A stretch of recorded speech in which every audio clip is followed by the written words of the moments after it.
Kembali lagi di Cerita Cinta Channel. Jangan lupa like, comment, and subscribe ya. Terima kasih. Gadis itu langsung menuju kamar mandi, tak lupa membawa pakaian ganti yang sudah ia siapkan. Ia sengaja berlama-lama, selain memang ingin membersihkan tubuhnya, secara tak langsung ia mengulur waktu. Berharap Ibra sudah ngantuk dan saat ia keluar lelaki itu sudah terlelap. Namun itu hanyalah harapannya. Nyatanya Ibra sedang duduk bersila di atas ranjang sambil tangan kanannya memegang ponsel dan tangan kirinya menopang dagunya dengan siku di atas paha.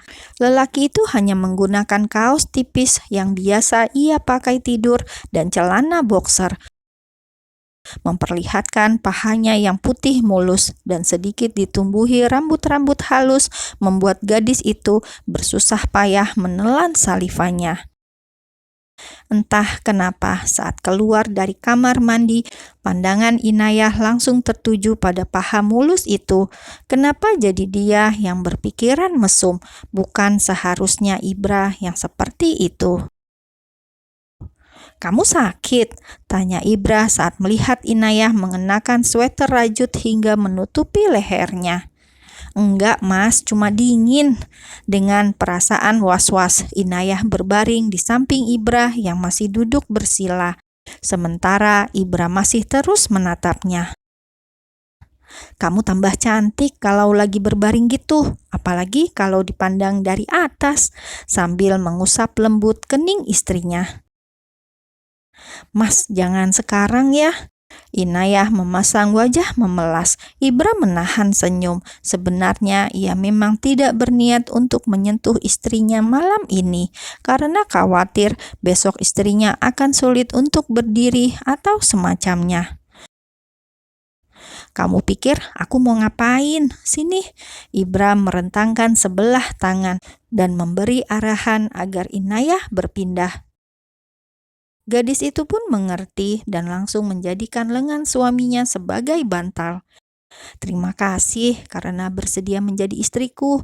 Ibra menghujani kepala Inayah dengan ciuman berkali-kali. "Makasih juga karena memilihku menjadi istrimu." Berbeda dengan Ibra, jari Inayah berputar-putar di dada bidang suaminya. "Kalau gini kamu namanya mancing aku." Apa yang dilakukan Inayah membuatnya geli. "Aku sengaja menahannya malam ini, tapi kamu malah memulai. Mau?" Inayah menggeleng. "Aku akan melakukannya ketika kamu siap dan kamu yang minta," lanjut Ibra. "Yakin kamu mas nunggu aku yang minta? Emang kamu bisa nahan?" Inayah menaikkan alisnya. Entah dari mana gadis itu mempunyai keberanian untuk menantang suaminya. Inayah tidak mendapat jawaban. Ibra justru memulai meraup bibir Inayah dengan sangat lembut. Telapak tangan gadis itu juga ia satukan dengan telapak tangannya. Inayah terbawa suasana dan mulai membalas perlakuan Ibra meski masih amatir. Inayah juga mulai melingkarkan sebelah tangannya di leher sang suami, memegang tengkuk lelaki tampan itu.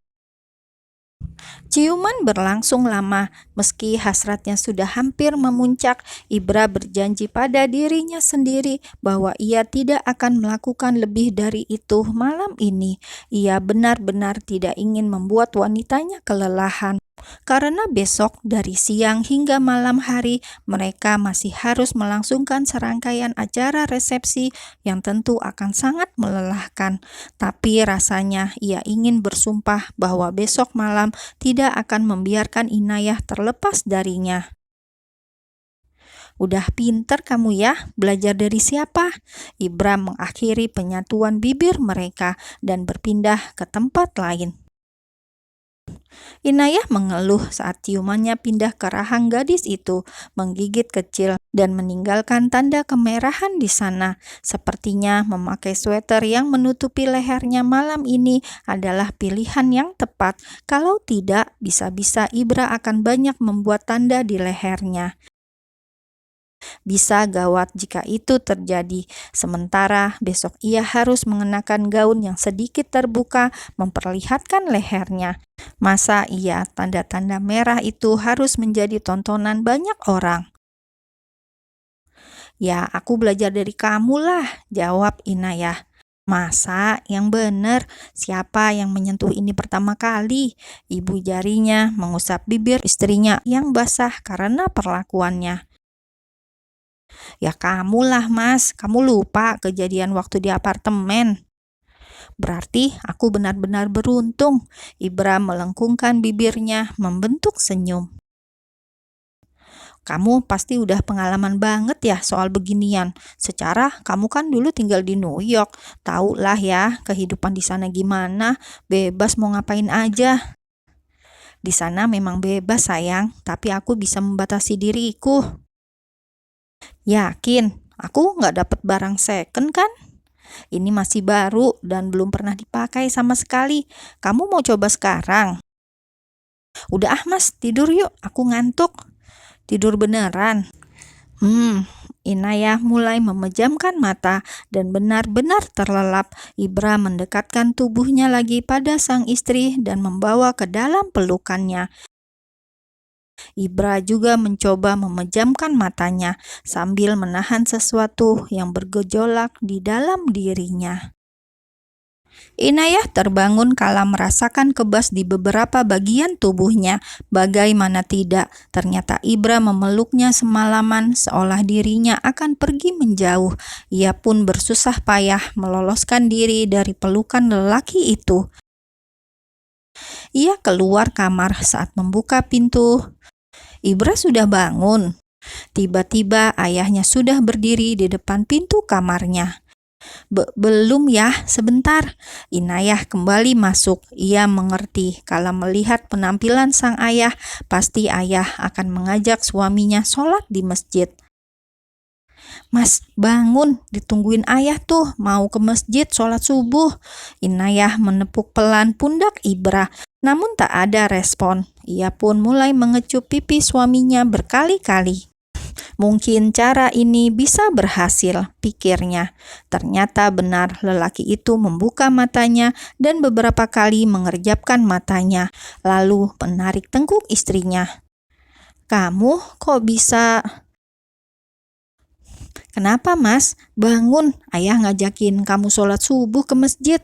Inayah mengusap lembut rambut Ibra. Kini lelaki itu benar-benar membuka matanya. Aku kira ini mimpi. Kata-kata itu membuat Inayah mengerutkan dahinya. Kamu lupa kita udah nikah Mas. Ibra sudah duduk di tepi ranjang dan menarik tangan istrinya agar mendekat padanya, lalu mengeratkan tangannya pada pinggang sang istri, menyandarkan kepalanya dengan manja tepat pada tonjolan yang berada di dada Inayah.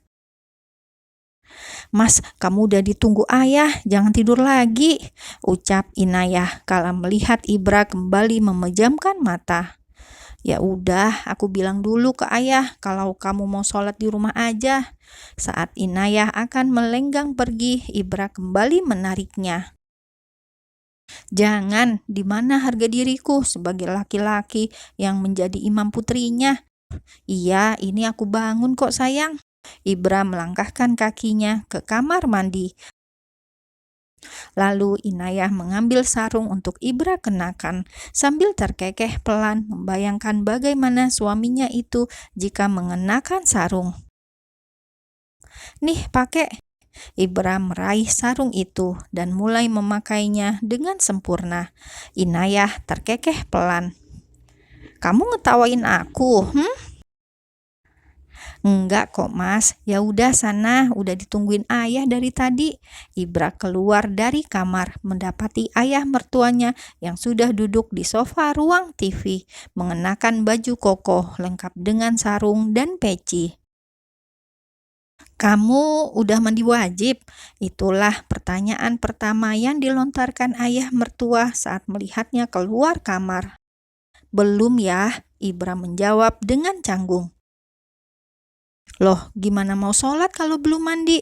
Ayah mengerutkan dahinya. Belum ngapa-ngapain ayah, jadi nggak perlu mandi wajib. Astagfirullah, untung ayah mertua, batin Ibrah.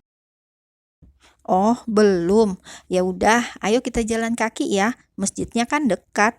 Ayah mengambil langkah berjalan keluar rumah. Iya ya, Ibrah mengikutinya. Inayah secara tak sengaja mendengar percakapan antara suami dan ayahnya pun merasa malu. Wajahnya memerah, lalu ia keluar menghampiri ibu yang sedang di dapur.